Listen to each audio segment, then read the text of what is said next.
รัดน้องพี่มองดังคลองแสนแส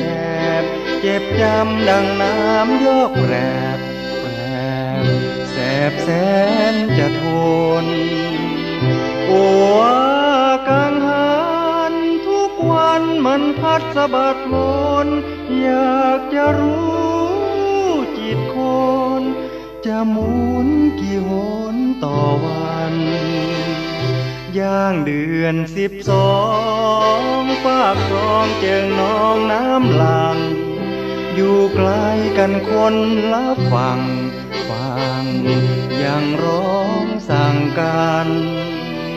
สิ้นเดือน12น้ำนองแห้งคลองโคตรพลันสิ้นความรักจากกันเหมือนกังหันเปลี่ยนทางลมแสนแสบแสบแสนเปรียบแม้นชื่อครองนี่คือโลงทองของเรียมขวัญเขาฝากชีพจมแต่ครองยังช้ำเหลือไว้แต่น้ำขุ่นต้มพี่จึงช้ำคืนคมตรมเสียกว่าครองเจ้าจากพี่มาเจ้าลืมทุ่งนาฟ้ากว้างเจ้าลืมฝากครองสองฝั่งลืมทางทุ่งทองจวบจนบัดนี้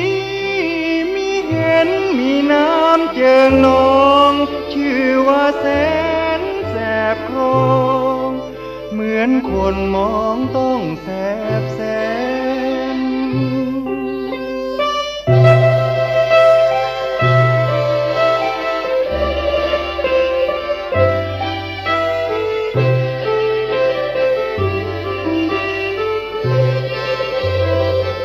เจ้าจากพี่มา